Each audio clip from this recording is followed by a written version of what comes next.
Hi, வணக்கம். எல்லாரும் எப்படி இருக்கீங்க? சௌக்கியமா? எந்த எந்த ரெசிபியாவது சேர்த்து சாப்பிட்டீங்களா? எது நல்லா இருந்தது எனக்கு கமெண்ட் பண்ணுங்க. இப்போ நம்ம என்ன செய்ய போறோம்னா, இந்த பருப்பெல்லாம் மாசம் கடைசி ஆயிடுச்சு, பருப்பெல்லாம் காலி ஆகிட்டு இருக்கோம். எல்லா பருப்பையும் போட்டு ஒரு அடை சுட்டுடலாம். பருப்பு அடை சுடலாமா?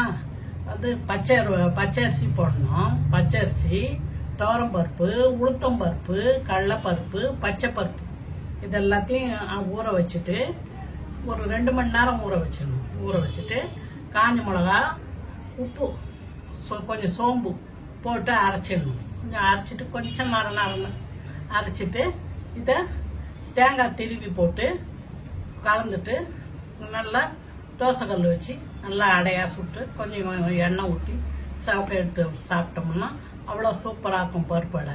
வாங்க செய்யலாம். இதுக்கு என்னென்ன எடுத்துருக்கேன்னு பாருங்க. பச்சரிசி வந்து ஒரு அழாக்கு எடுத்துருக்கேன். துவரம் பருப்பு அரை அழாக்கு எடுத்துருக்கேன். கடலைப்பருப்பு மட்டும் 3/4 அழாக்கு எடுத்துருக்கேன். பைத்தம்பருப்பு அரை அழாக்கு, உளுத்தம் பருப்பு அரை அழாக்கு. இப்போ எல்லாத்தையும் போட்டு ஊற வைக்கிறேன். பச்சரிசி ஒரு அழாக்கு போட்டேன். இப்போ துவரம் பருப்பு அரை அழாக்கு போடுறோம். கடலைப்பருப்பு 3/4 அழாக்கு போடுறோம். பைத்தம்பருப்பு அரை அழாக்கு போடுறோம். உளுத்தம் பருப்பு அரை அழாக்கு போடுறோம். போட்டு தண்ணி ஊற்றி ஊற வைக்கிறேன். ஊற வச்சு கழுவுறேன்.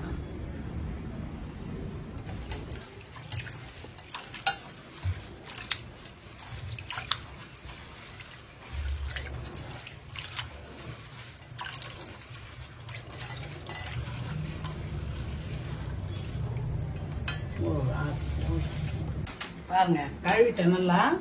இப்போ தண்ணி ஊற்றி ஒரு 2 மணி நேரம் நல்லா ஊற வைக்கலாம்.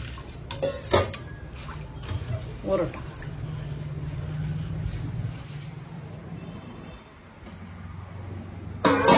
அப்புறமா சுடலாம். அரிசியும் பார்ப்போம் 2 மணி நேரம் ஊறிடுச்சு. இப்போ மிக்சியில் போட்டு அரைக்கலாம்.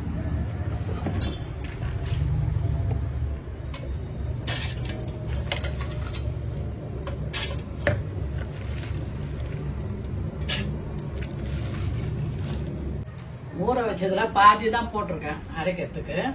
இதில் சோம்பு கொஞ்சம், அவ்வளோ சோம்பு போடுறேன். 5 காஞ்ச மிளகா போடுறேன். 4 5 மிளகா, காஞ்ச மிளகா போடுறேன்.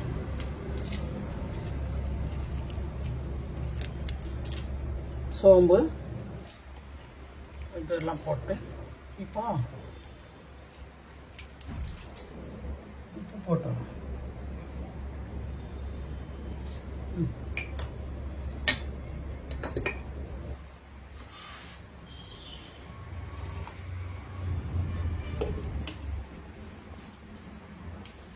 அரைச்சிடலாம். இப்போ பாருங்க, இந்த அளவுக்கு அரைச்சிட்டோம். இது ரொம்ப மைய வேணாம், கொஞ்சம் நொய்யாக நல்லா அரைச்சிட்டேன். இப்போ இதை இதில் போட்டுட்டு இன்னும் பாதி இருக்குது அரைக்கணும்.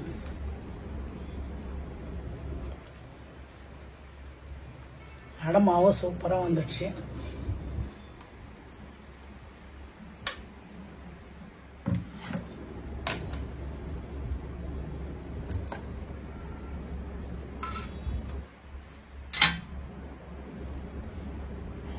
மீதி பாதியும் இப்போ போட்டு அரைச்சிடலாம்.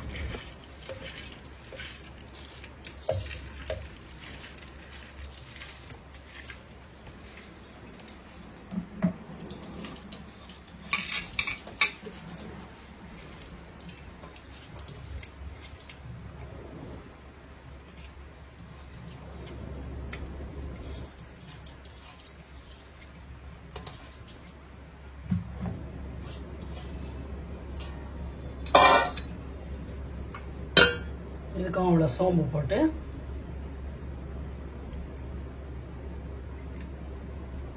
காஞ்ச மிளகா கிள்ளி போட்டு ஒரு 5 மிளகா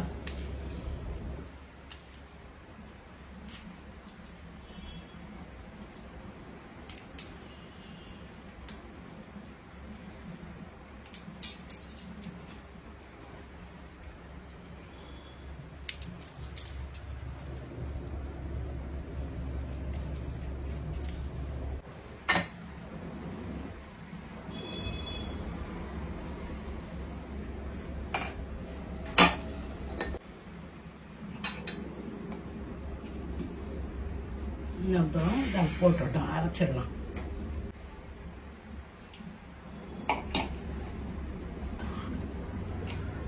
இதுவும் கரெக்டாக மசிஞ்சு போச்சு. இந்த பதத்துக்கு நரன்னு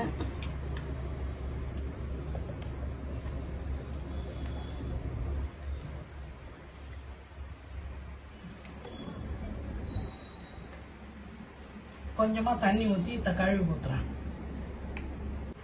மிக்சியை நல்லா கழுவிட்டேன். அதில் தண்ணி ஊற்றி கலந்துடலாம்.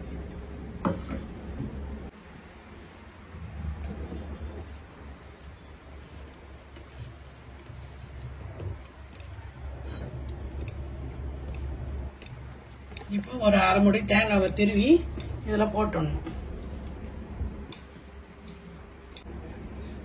ஒரு தேங்காவை நல்லா பொடியாக அரிஞ்சு நல்லா திருவிட்டேன். திருவி இதை அந்த மாவில் போட்டுருவோம். பாருங்க, அப்போதான் டேஸ்டாக இருக்கும் அடை.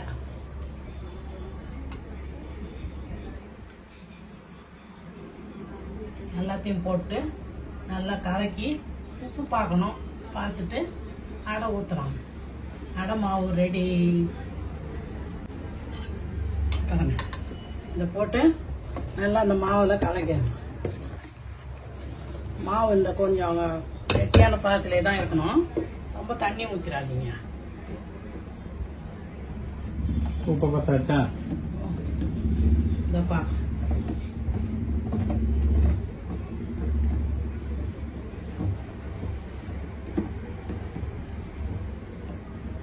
இதுக்கு தொட்டுக்கிறதுக்கு மிளகா பொடி தான் நல்லா இருக்கும். இது சட்னி எல்லாம் நல்லா இருக்காது. அவியல் வேணா செய்வாங்க, வேணும்னா காய் போட்டு அவியல் செய்யலாம்.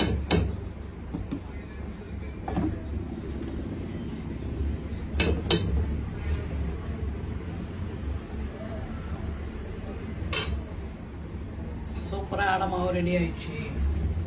இப்போ நம்ம ஊற்ற வேண்டியதுதான் பாக்கி.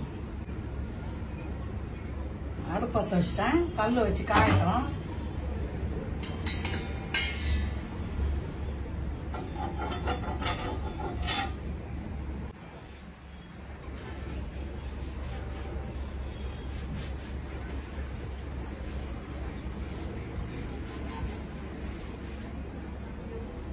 எண்ணெய் ஊற்றி தவாவை தொடச்சிட்டேன். கல் காஞ்சிடுச்சு, அடைய ஊற்றுறேன்.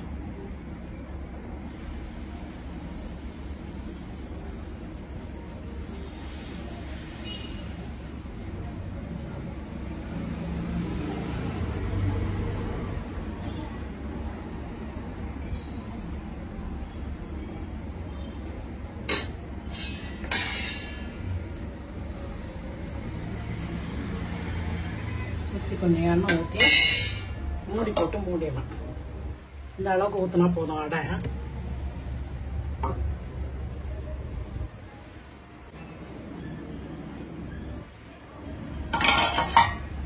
திருப்பி போடணும். அடுப்பு ஸ்லோவில் தான் வைக்கணும்.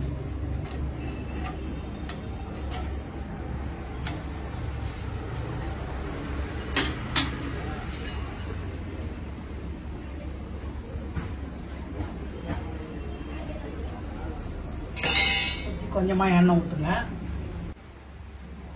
நல்லா சிவந்து போச்சுப்பா, கிழங்கு சிவந்துட்ருக்கோம். இதை இந்த பதத்தில் எடுத்துடணும். எடுத்துட்டோமா? இப்போ இது வீட்டில் அரைச்ச கருவேப்பிலையும் மிளகா பொடியும் சேர்ந்த கருவேப்பிலை மிளகா பொடி. இதை எண்ணெய் விட்டு அவ்வளோண்டு எடுத்து வச்சுங்க. தொட்டு சாப்பிட்டோம்னா இந்த பருப்பு வடை சூப்பராக இருக்கும். சாப்பிட்டு பாருங்க. இந்த பருப்பு வடையை இப்படி எடுத்து வச்சுட்டு இந்த கருவேப்பிலை பொடியை எடுத்து வச்சுக்கின்னு இதை புட்டு தொட்டு சாப்பிட்டு பாருங்க. உங்களுக்கு ரொம்ப பிடிக்கும். நீங்கள் பிரீஸ் லெமனேடுக்கு லைக் பண்ணுங்க, ஷேர் பண்ணுங்க, சப்ஸ்கிரைப் பண்ணுங்க. இன்னொரு வீடியோவில் நம்ம சந்திப்போம். பாய்.